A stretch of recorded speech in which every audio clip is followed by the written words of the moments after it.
তিন দফায় পিছিয়ে শুরু যোগসু নির্বাচন, ভোট গ্রহণ চলবে বিকেল 4টা পর্যন্ত। ক্যাম্পাস জুড়ে কড়া নজরদারি। বিএনপিকে ভোট দিতে চায় 70% মানুষ, বেশি আগ্রহী নারীরা। ইএএসডির জরিপ, জামায়াতে ইসলামের প্রতি আগ্রহ 19%। শীতে কাঁপছে গোটা দেশ। রাজশাহীতে মৌসুমের সর্বনিম্ন তাপমাত্রা 7 ডিগ্রি, পঞ্চগড়ে 8, ভৈরবে বেড়েছে শীতকালীন রোগ, হাসপাতালে শিশু বৃদ্ধ রোগীর ভিড়। আদালতে নিজেদের নির্দোষ দাবি করলেন নিকোলাস মাদুরো ও তার স্ত্রী। ভেনেজুয়েলার অন্তর্বর্তী প্রেসিডেন্ট হিসেবে শপথ নিলেন ডেলসি রদ্রিগেজ। এবং গ্লাসগো রেঞ্জার্সের বিপক্ষে ঘরের মাঠে 3-1 গোলে হার, মাত্র 33 দিনের মাথায় বরখাস্ত সেল্টিক কোচ।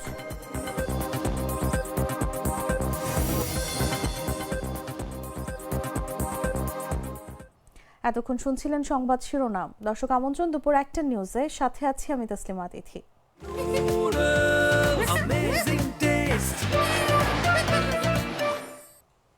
চলে যাচ্ছি পুরো খবরে। কয়েক দফা পিছিয়ে প্রথমবারের মতো অনুষ্ঠিত হচ্ছে জগন্নাথ বিশ্ববিদ্যালয় কেন্দ্রীয় শিক্ষার্থী সংসদ ও হল সংসদ নির্বাচন। মঙ্গলবার সকাল 9টা থেকে ভোট গ্রহণ শুরু হয়েছে। বিরতিহীনভাবে ভোট গ্রহণ চলবে বিকেল 4টা পর্যন্ত। সকাল থেকেই ভোট কেন্দ্রগুলোর সামনে দেখা গেছে ভোটারদের দীর্ঘ লাইন। ক্যাম্পাস জুড়ে জোরদার করা হয়েছে নিরাপত্তা। কড়া নজরদারিতে বিশ্ববিদ্যালয়ের শিক্ষক, কর্মকর্তা ও কর্মচারী এবং সাংবাদিকরা ক্যাম্পাসে প্রবেশ করেন। এবারের যোগসু ও হল সংসদ নির্বাচনে মোট ভোটার সংখ্যা 16,645। নির্বাচন কমিশনের তথ্য অনুযায়ী বিশ্ববিদ্যালয়ের 39টি কেন্দ্রের 178টি বুথে ভোট গ্রহণ চলছে। নির্বাচনে মোট 21টি পদে প্রতিদ্বন্দ্বিতা করছেন 157 প্রার্থী এবং হল সংসদের 13 পদে 33 প্রার্থী। হলের শিক্ষার্থীদের হল সংসদে ভোট দেওয়ার পাশাপাশি কেন্দ্রীয় সংসদের জন্য আলাদাভাবে ভোট দিতে হবে। ভোট গ্রহণ শেষে 6টি ওএমআর মেশিনে হবে ব্যালট গণনা। ফলাফল ঘোষণা করা হবে কেন্দ্রীয় অডিটোরিয়ামে। ভোট গণনা সরাসরি দেখানো হবে এলইডি স্ক্রিনে। আসন্ন ত্রয়োদশ জাতীয় সংসদ নির্বাচনে 70% ভোটার বিএনপিকে ভোট দিতে চান। এক্ষেত্রে বেশি আগ্রহী নারীরা। বেসরকারি সংস্থা eminence associates for social development পরিচালিত এক জনমত জরিপে এসব তথ্য পাওয়া গেছে। সোমবার বিকেলে রাজধানীর কৃষিবিদ ইনস্টিটিউশন সেমিনার হলে এক অনুষ্ঠানে জরিপের ফলাফল তুলে ধরা হয়। তা উপস্থাপন করেন ইএএসডির প্রধান নির্বাহী কর্মকর্তা ডক্টর শামীম হায়দার তালুকদার। জরিপ প্রতিবেদনে আরও জানানো হয়, বাংলাদেশ জামায়াতে ইসলামীকে 19% ভোটার ভোট দিতে আগ্রহ দেখিয়েছেন। পাশাপাশি নতুন রাজনৈতিক দল জাতীয় নাগরিক পার্টিকে 2.6% এবং জাতীয় পার্টিকে 1.4% ভোটার পছন্দের তালিকায় রেখেছেন। জরিপে 2025 সালের 20 ডিসেম্বর থেকে নতুন বছরের 1 জানুয়ারি পর্যন্ত দেশের 300টি সংসদীয় আসন থেকে মোট 20,495 জন ভোটারের মতামত সংগ্রহ করা হয়।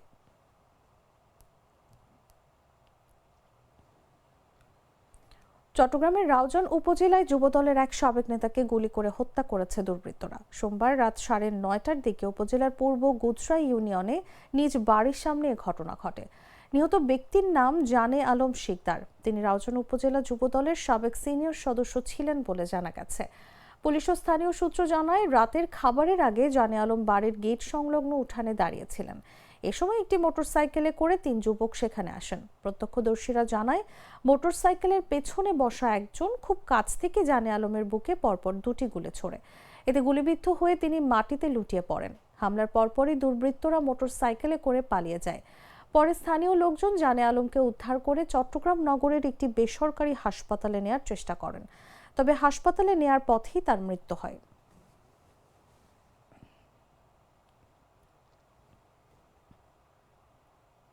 দুধার চকলেটে একাকার হয়ে ওঠা প্রাণ লেয়ার সম্পর্কের মিষ্টি ম্যাজিক।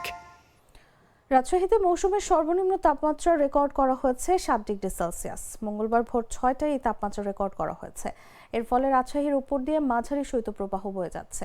রাজশাহী আবহাওয়া অফিসের তথ্য অনুযায়ী সোমবারের চেয়ে আজ একদিনে 3 ডিগ্রি সেলসিয়াস তাপমাত্রা কমে গেছে। ফলে রাজশাহীতে চলতি মৌসুমে সর্বনিম্ন তাপমাত্রা রেকর্ড করা হয়েছে 7 ডিগ্রি সেলসিয়াস। এ সময় বাতাসে আর্দ্রতার পরিমাণ ছিল 100%। ঘন কুয়াশার কারণে দৃশ্যমানতা কমে দাঁড়ায় মাত্র 600 মিটার। সকাল জুড়ে কুয়াশাচ্ছন্ন আবহাওয়া বিরাজ করলেও কোনো বৃষ্টিপাত রেকর্ড করা হয়নি। আবহাওয়া অফিস জানায় সোমবার রাজশাহীতে দিনের সর্বনিম্ন তাপমাত্রা ছিল 10 ডিগ্রি সেলসিয়াস এবং দিনের সর্বোচ্চ তাপমাত্রা রেকর্ড করা হয় 14.8 ডিগ্রি সেলসিয়াস। ওই সময় বাতাসের আর্দ্রতা ছিল 76%।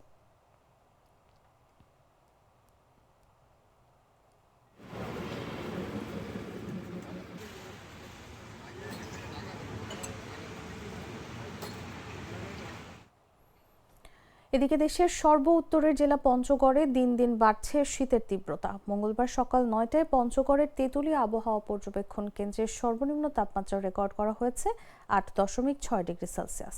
এ সময় বাতাসের আর্দ্রতা ছিল শতভাগ এবং বাতাসের গতিবেগ ছিল ঘন্টায় 6 থেকে 8 কিলোমিটার। ফলে শীতের অনুভূতি আরও তীব্র হয়ে উঠেছে। এর আগে সোমবার এই জেলায় সর্বনিম্ন তাপমাত্রা রেকর্ড করা হয় 12.8 ডিগ্রি সেলসিয়াস এবং দিনের সর্বোচ্চ তাপমাত্রা রেকর্ড করা হয় 16.5 ডিগ্রি সেলসিয়াস। গত কয়েকদিন ধরে ভোর থেকে সকাল পর্যন্ত ঘন কুয়াশায় ঢেকে থাকছে পঞ্চগড়ের বিভিন্ন এলাকা। কোথাও দুপুর পর্যন্ত সূর্যের দেখা মিলছে না।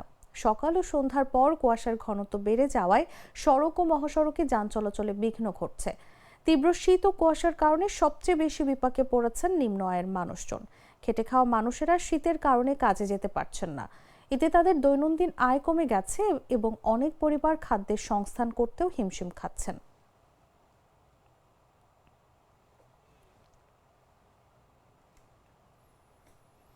তীব্র শীতে কিশোরগঞ্জের ভৈরবে বেড়েছে শীতকালীন রোগের প্রাদুর্ভাব। হাসপাতালে চিকিৎসা নিতে ভিড় করছে রোগীরা। প্রতিদিনই জ্বর, সর্দি, কাশি, শ্বাসকষ্ট এবং নিউমোনিয়া সহ বিভিন্ন রোগ নিয়ে উপজেলা স্বাস্থ্য কমপ্লেক্স হাসপাতালে ভর্তি হচ্ছেন রোগীরা। হাসপাতাল সূত্রে জানা যায়, গড়ে প্রতিদিন শুধুমাত্র উপজেলা স্বাস্থ্য কমপ্লেক্স হাসপাতালে আন্তঃবিভাগ ও বহির্বিভাগে 1000 মানুষ স্বাস্থ্যসেবা নিচ্ছেন। সোমবার হাসপাতালে 44 জন রোগী ভর্তি হয়েছেন। তাদের মধ্যে বেশিরভাগই নিউমোনিয়া, ডায়রিয়া সহ ঠান্ডাজনিত রোগী। এর বেশিরভাগই প্রত্যন্ত ও গ্রাম অঞ্চল এলাকা থেকে আসা শিশু ও বৃদ্ধ। সন্ধ্যা থেকে সকাল পর্যন্ত বইছে হিমেল বাতাস আর সাথে বেড়েছে শীতের তীব্রতা। এতে জ্বর, সর্দি, কাশি, শ্বাসকষ্ট ও নিউমোনিয়া রোগ নিয়ে হাসপাতালে ভর্তি হচ্ছেন রোগীরা। এছাড়া ঠান্ডাজনিত রোগের বাইরে কারো কারো দেখা দিয়েছে ডায়রিয়া ও চর্মরোগ। সেই সঙ্গে পাল্লা দিয়ে বাড়ছে বহির্বিভাগের রোগীর চাপ। এমতাবস্থায় কাঙ্ক্ষিত সেবা না পেয়ে ক্ষোভ প্রকাশ করেছেন রোগী ও স্বজনরা।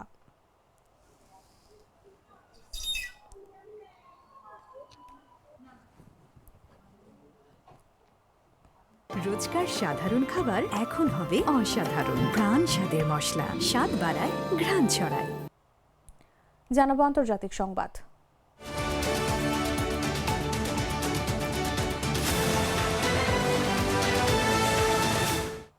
যুক্তরাষ্ট্রের নিউ ইয়র্কের আদালতে মাদক ও অস্ত্র চোরাচালানের মামলায় ভেনেজুয়েলার প্রেসিডেন্ট নিকোলাস মাদুরো ও তার স্ত্রী সিলিয়া ফ্লোরেস নিজেদের নির্দোষ দাবি করেছেন। সোমবার স্থানীয় সময় রাত 8টার দিকে নিউ ইয়র্কে ম্যানহাটনের আদালতে তাদের হাজির করা হয়। আদালতে নিকোলাস মাদুরো বলেন তিনি নির্দোষ এবং একজন সৎ মানুষ, এখনও তার দেশের প্রেসিডেন্ট। এদিকে মাদুরোর আইনজীবী জানিয়েছেন, বর্তমানে মাদুরো জামিনে মুক্তির জন্য আবেদন করছেন না, তবে ভবিষ্যতে এ বিষয়ে আবেদন করতে পারেন। মার্কিন একাধিক গণমাধ্যমের বরাতে এই তথ্য জানা গেছে। অন্যদিকে শুনানি নিয়ে আদালত আগামী 17 মার্চ মাদুরোর পরবর্তী হাজিরার দিন ধার্য করেন। তার মামলার বিচারক অ্যালভিন হেলারস্টাইন এই নির্দেশ দিয়েছেন। এর আগে নিউ ইয়র্কের স্থানীয় সময় তখন সকাল প্রায় 8টার দিকে কয়েদিদের পোশাকে ম্যানহাটনের ফেডারেল আদালতে নেওয়া হয় ভেনেজুয়েলার প্রেসিডেন্ট নিকোলাস মাদুরো ও তার স্ত্রী সিলিয়া ফ্লোরেসকে। কঠোর নিরাপত্তায় ম্যানহাটনের ফেডারেল আদালতে নিয়ে যাওয়া হয় তাদের।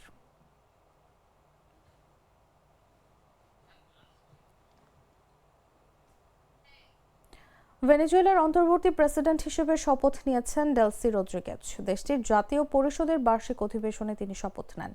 এর মাধ্যমেই নতুন বছরের জন্য দেশটির আইনসভা কার্যক্রম আনুষ্ঠানিকভাবে শুরু হয়েছে। শপথ গ্রহণ অনুষ্ঠানে তিনি ডেলসি রদ্রিগেজ জানান, দেশের প্রতি অবৈধ সামরিক আগ্রাসনের ফলে ভেনেজুয়েলার জনগণের যে কষ্ট হয়েছে, সেই কষ্ট নিয়ে শপথ গ্রহণ করতে এসেছেন। এর আগে যুক্তরাষ্ট্রের অভিযানে প্রেসিডেন্ট নিকোলাস মাদুরো আটক হওয়ার পর দেশটির সুপ্রিম কোর্ট ডেলসিকে অন্তর্বর্তী প্রেসিডেন্ট হিসেবে মনোনীত করে। এদিকে যুক্তরাষ্ট্রের নিউ ইয়র্কের আদালতে মাদক ও অস্ত্র চোরাচালানের মামলায় ভেনেজুয়েলার প্রেসিডেন্ট নিকোলাস মাদুরো ও তার স্ত্রী সিলিয়া ফ্লোরেস নিজেদের নির্দোষ দাবি করেছেন।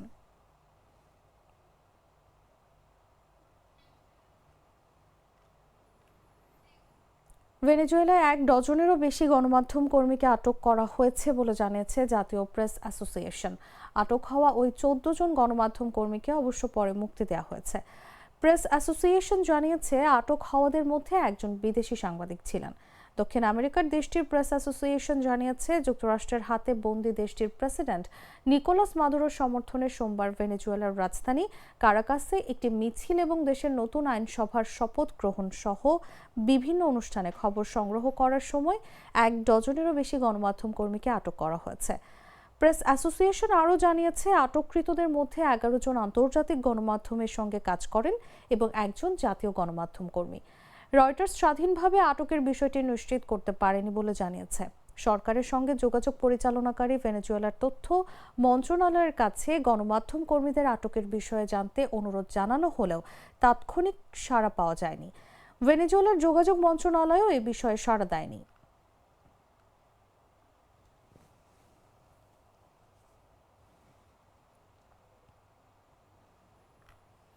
যুক্তরাষ্ট্রে বসবাসরত বিদেশি অভিবাসীদের কত শতাংশ সরকারি সহায়তা নেয় সেটির একটি তালিকা প্রকাশ করেছেন মার্কিন প্রেসিডেন্ট ডোনাল্ড ট্রাম্প।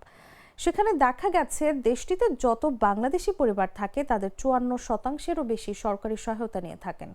রোববার নিজের সামাজিক যোগাযোগ মাধ্যম Truth Social immigrant welfare recipient rates by country of origin শিরোনামে এই তালিকা শেয়ার করেন তিনি। এতে 120টি দেশ ও অঞ্চলের তালিকা প্রকাশ করেছেন ট্রাম্প। সেখানে ভারত বাদে দক্ষিণ এশিয়ার সব দেশের নাম আছে। তালিকায় বাংলাদেশি অভিবাসীদের অবস্থান উঠে এসেছে 19তম স্থানে, যেখানে অর্ধেকের বেশি পরিবার যুক্তরাষ্ট্র সরকারের বিভিন্ন সুবিধার উপর নির্ভরশীল। যুক্তরাষ্ট্র অভিবাসীদের বিভিন্নভাবে সহায়তা করে থাকে।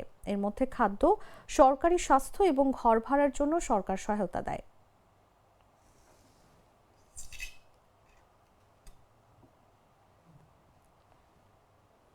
সংবাদ শেষ করব খেলার খবর জানিয়ে।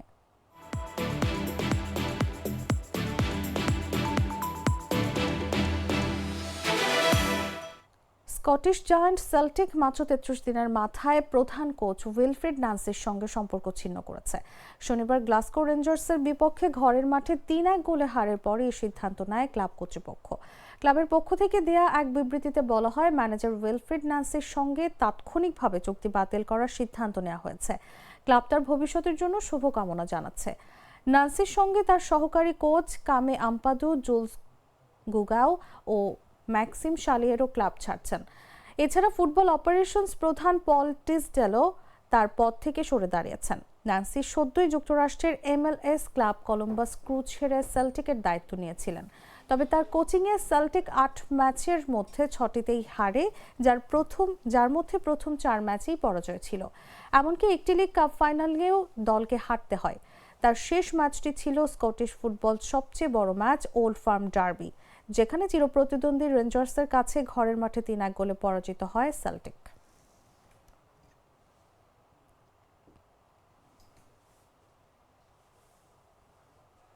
দর্শক, সংবাদ শেষ করার আগে শিরোনামগুলো জানিয়ে দিচ্ছি আরও একবার।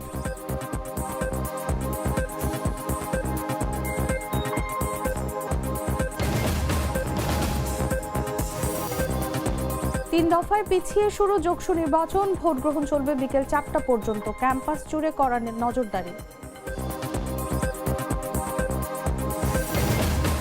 বিএনপিকে ভোট দিতে চায় 70% মানুষ, বেশি আগ্রহী নারীরা। ইএএসটির জরিপ, জামায়াতে ইসলামের প্রতি আগ্রহ 19%। শীতে কাঁপছে গোটা দেশ, রাজশাহীতে মৌসুমের সর্বনিম্ন তাপমাত্রা 7 ডিগ্রি, পঞ্চগড়ে 8, ভৈরবে বেড়েছে শীতকালীন রোগ, হাসপাতালে শিশু বৃদ্ধ রোগীর ভিড়।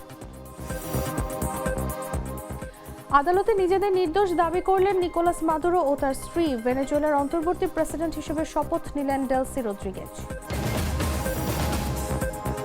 এবং গ্লাসগো রেঞ্জার্সের বিপক্ষে ঘরের মাঠে 3-1 গোলে হার, মাত্র 33 দিনের মাথায় বরখাস্ত সেল্টিক কোচ।